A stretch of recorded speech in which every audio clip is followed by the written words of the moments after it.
শয়তানের পুনর্জন্ম। আমি হৃদয় আজকে আপনাদের গল্পের সঙ্গী।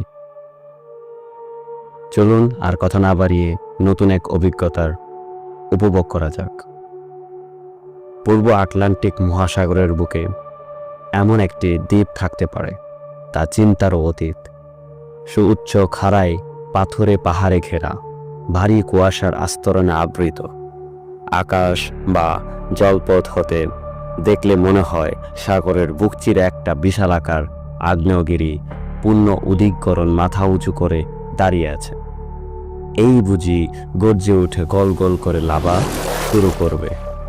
পাথরে প্রাচীরকে ঘিরে সমুদ্রের বিস্তীর্ণ এলাকা জুড়ে ছড়িয়ে ছিটিয়ে থাকা সামুদ্রিক মরণফাঁদ, চোরা ঘূর্ণিবলয় যা অচিরেই বড় বড় জাহাজকে টেনে নিতে পারে সমুদ্র গহ্বরে। অবাক হবার মতো ঘটনা হলো, পৃথিবীর মানচিত্রে এই অচেনা ভুবনের কোনো উল্লেখ মাত্র নেই।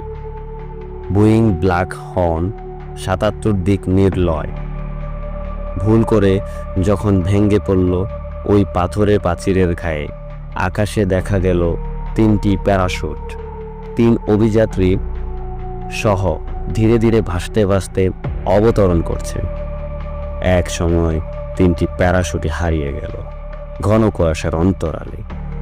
৩ হতভাগ্য অভিযাত্রী যে কোথায় অবতরণ করলো তা বলা অসম্ভব। চেতনা ফিরে পেয়ে ভারী চোখের পাতা ধীরে ধীরে মেলে। প্রফেসর জন গ্রাহাম বেল গাছগাছালি আর গাছের ঝুপসি পাতার ফাঁক দিয়ে নীল আকাশ দেখার ব্যর্থ চেষ্টা করে ক্লান্ত হলেন।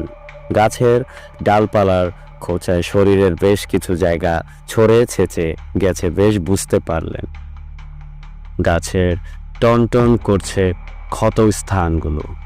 প্যারাশুটের কাপড় আর দড়ি সুবৃহৎ গাছটার ডাল গাছপালায় ছড়িয়ে আছে, আর তিনি ঝুলে রয়েছেন মাটি থেকে কয়েক ফুট উপরে। ভাগ্যিস প্যারাশুটের বেলটা ছিঁড়ে যায়নি, না হলে অচেতন অবস্থায় মাটিতে পড়লে যে কি হতো তা স্বয়ং যিশুই জানেন।